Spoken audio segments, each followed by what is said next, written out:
Hello नमस्कार दोस्तों।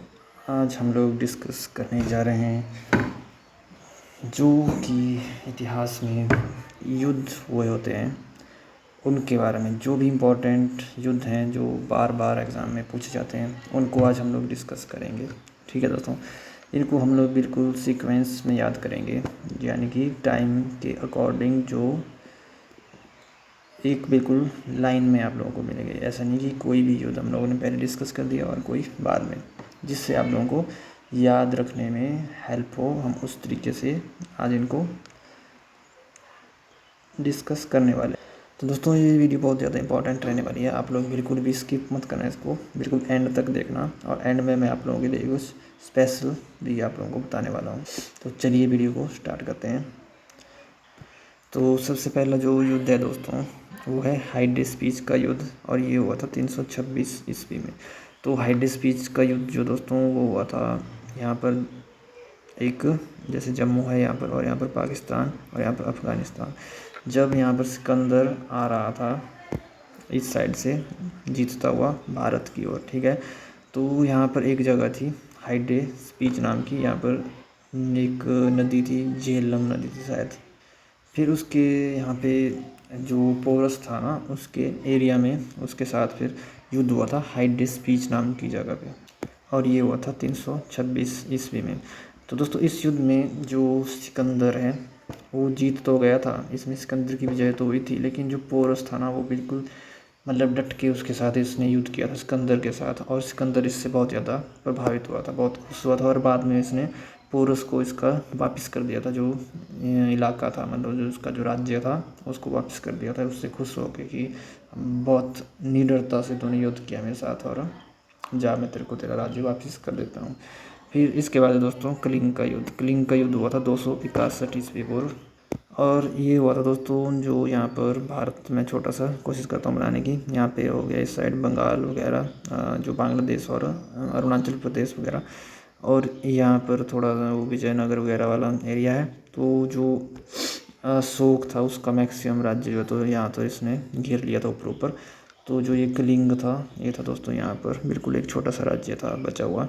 फिर अशोक ने सोचा कि अब जब मैंने इतने बड़े एरिए पे के ऊपर कर लिया है शासन, तो फिर इसको छोटे से एरिए को क्यों छोड़ना है। फिर इसने यहाँ पर आक्रमण किया, लेकिन जो यहाँ के लोग थे वो बिल्कुल भी मतलब किसी के अधीन जाना नहीं चाहते थे, और फिर उन्होंने बिल्कुल डट कर सामना किया, और यहाँ पर बहुत ज़्यादा रक्तपात वगैरह हुआ, और इसको मतलब बहुत दुख हुआ फिर अशोक को ये सब देखकर। फिर उसके बाद अशोक ने ले लिया था निर्णय कि अब मैं बौद्ध धर्म अपनाऊंगा और युद्ध नहीं करूंगा मैं आज के बाद, और उसने फिर अपना जो बौद्ध धर्म है वो अपना लिया था। इसके बाद जो इम्पोर्टेंट युद्ध हुआ था वो हुआ था त्राइन का प्रथम युद्ध, और ये हुआ था 1991 में, और ये हुआ था मोहम्मद गौरी और पृथ्वीराज चौहान के बीच। तो इसमें दोस्तों क्या हुआ था कि जो पृथ्वीराज चौहान है वो इसमें विजयी रहे थे। बहुत गंदे तरीके से उन्होंने मोहम्मद गौरी को हराया था इसमें, और मोहम्मद गौरी जो है तो हार कर वापस तो चले गए, क्योंकि यहाँ पर जो हिंदू राजा होते थे वो छोड़ देते थे कि हाँ चलो ठीक है इसने आक्रमण किया तो उसको हरा कर उसको वापस कर देते थे। लेकिन जो मोहम्मद गौरी था उसने वो बात अपने दिल पे ले रखी थी, और जाकर उसने पूरी तरह से एनालाइज़ किया कि क्या था मेरी हार का कारण, और उसने मतलब पूरी मीटिंग की, और उसमें पता चला कि जो महाराणा जो अपने महाराजा थे पृथ्वीराज चौहान, उनकी सेना में जो भी सैनिक था छोटे से लेकर बड़ा तक, सबकी जो हाइट थी में एवरेज मतलब 7 फुट के आसपास थी, मतलब बहुत लंबे लंबे चौड़े चौड़े जो सैनिक थे। और जो इसके पास थे मोहम्मद गौरी के पास, उसके पास ऐसे ही मतलब नॉर्मल से व्यक्ति थे। तो फिर उसने ऐसा कि स्पेशल उसने अफ़गान से बुलाए, स्पेशल अफ़गानी लोग बुलाए लंबे लंबे, और उनको फिर स्पेशली ट्रेन किया, और अगले साल 1192 में वो दूसरा बार वहाँ पे युद्ध करने के लिए आ गया। त्राइन का दूसरा युद्ध हुआ फिर मतलब फुल प्लानिंग के साथ आया मोहम्मद गौरी, और फिर इसमें उसने पृथ्वीराज चौहान को हरा दिया था, और इसमें मोहम्मद गौरी की विजय हुई थी। इसके बाद हुआ था दोस्तों 1526 में युद्ध पानीपत का पहला। तो पानीपत का जो पहला युद्ध हुआ था वो हुआ था 1526 में। इसमें जो युद्ध हुआ था वो हुआ था बाबर और इब्राहिम लोदी के बीच। इसमें बाबर विजयी रहा था। और खानवा का युद्ध हुआ था 1527 में। ये हुआ था बाबर और राणा सांगा के बीच इसमें दोबारा से बाबर विजयी रहा था। दोस्तों ये युद्ध जो हो रहे थे ये हो रहे थे सिर्फ राज्य अपना बढ़ाने के लिए, मतलब उसको एक्सपेंड करने के लिए। इसके बाद जो युद्ध हुआ था वो हुआ था चंदावर का युद्ध, और ये हुआ था 1195 में, और ये हुआ था गौरी और कनौज के राजा जयचंद को इसमें इसने हरा दिया था। गौरी और जयचंद के बीच हुआ था। अगला जो युद्ध हुआ था वो हुआ था घाघरा का युद्ध। घाघरा का युद्ध हुआ था 1529 ईस्वी में। ये हुआ था बाबर और मोहम्मद लोदी इसके बीच में।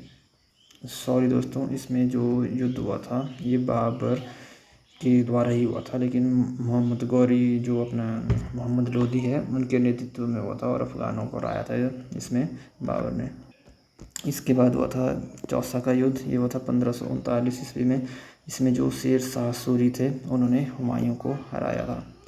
तो दोस्तों ये जो शेर शाह सूरी हैं ये थे यहाँ पर पूर्व की ओर, जैसे ये हमारा भारत देश है तो यहाँ पर ये शासन करते थे बंगाल में, बंगाल वाली साइड में। तो जो हुमायूं था वो यहाँ से इस साइड उसकी पोस्टिंग हुई थी उस टाइम, मतलब उसको यहाँ पे संभालने के लिए था। और यहाँ पे जो शेर शाह सूरी है ये भी दिल्ली की तरफ। इसके बाद जब इसने हुमायूं को साथ इसकी जो लड़ाई हुई तो फिर ये हुमायूं यहाँ से वापस जब जा रहा था तो ये उसके पीछे पीछे आ रहा था उसको हराने के लिए, और ये दिल्ली के ऊपर फिर शासन करना चाहता था जो शेर शाह सूरी है। तो आप लोग आगे भी देखेंगे कि इसने हुमायूं का पीछा नहीं छोड़ा और ये पीछे पीछे इसके साथ आता रहा, जिससे भी हेल्प मांगता था या जिसके जहाँ भी रुकता था या जहाँ भी जिस राज्य में हुमायूं, तो शेर शाह सूरी उसके पीछे पीछे आ जाता था उसको हराने के लिए। तो चौसा का युद्ध हुआ था 1539 में, और शेर शाह सूरी ने इसमें हुमायूं को हरा दिया था। और कन्नौज या इसको बिलग्राम भी कहते हैं, ये युद्ध हुआ था 1540 में। शेर शाह सूरी ने हुमायूं को हराकर भारत छोड़ने पर विवश कर दिया था।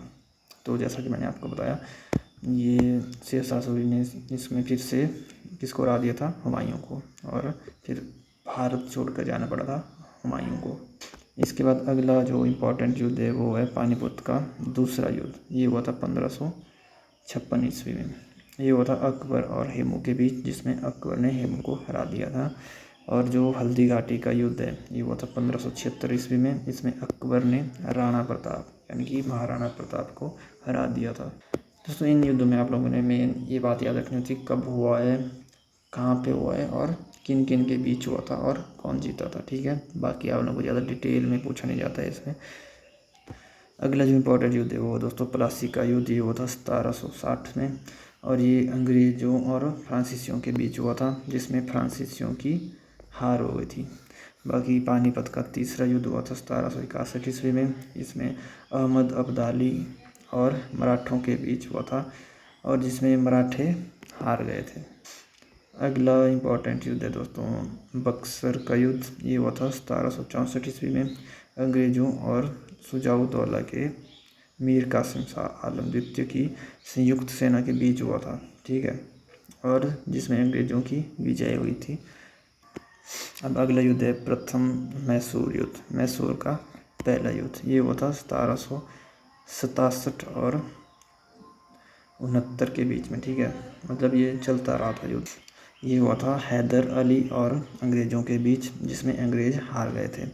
और जो मैसूर का द्वितीय युद्ध हुआ था वो हुआ था 1780 से 84 के बीच। इसमें भी अंग्रेज़ हार गए थे और हुआ था हैदर अली और अंग्रेज़ों के बीच।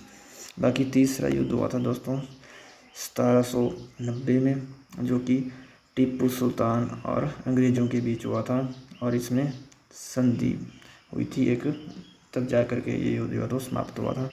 और जो चौथा युद्ध हुआ था दोस्तों 1799 में, ये टीपू सुल्तान और अंग्रेज़ों के बीच हुआ था, जिसमें टीपू सुल्तान की हार हो गई। तो दोस्तों ये थी आज की वीडियो, उम्मीद है आप लोगों को पसंद आई होगी। इसमें हम लोगों ने क्या पढ़ा, इसमें हम लोगों ने इम्पोर्टेंट युद्धों के बारे में पढ़ा। ये सारे जो इम्पोर्टेंट युद्ध हैं दोस्तों आप लोगों को किसी न किसी एग्ज़ाम में, हर एक एग्ज़ाम में किसी न किसी फॉर्मेट में पूछे ही जाते हैं। यहाँ से एक ना एक एग्ज़ाम में आपको क्वेश्चन देखने को मिलेगा ही मिलेगा। तो ऐसे इंपॉर्टेंट वीडियो दोस्तों हमारे चैनल पर आपको बहुत ज़्यादा मिलेगी, और आने वाली हैं, कई आ चुकी हैं। तो आप लोगों ने प्लीज़ चैनल को सब्सक्राइब करके रखना है और बेल आइकन भी ऑन रखनी है। बाकी इसी प्रकार की वीडियो देखने के लिए हमारे चैनल के साथ बने रहना है और अपने दोस्तों के साथ भी इस वीडियो को शेयर करना है दोस्तों, ताकि उनको भी ऐसा इंपॉर्टेंट डाटा मिल पाए। और अपनी फीडबैक दोस्तों, सबसे इम्पॉर्टेंट बात है आपकी फीडबैक। आप लोग अपनी फीडबैक हमें कमेंट सेक्शन में दे सकते हैं। आप लोगों की फीडबैक हमें बहुत ज़्यादा हेल्प करती है हम लोगों को इम्प्रूव करने में। ठीक है दोस्तों, बाकी उम्मीद है कि आप लोगों को वीडियो अच्छी लगी होगी। मिलते हैं अगली वीडियो में, तब तक के लिए जय हिंद, नमस्कार।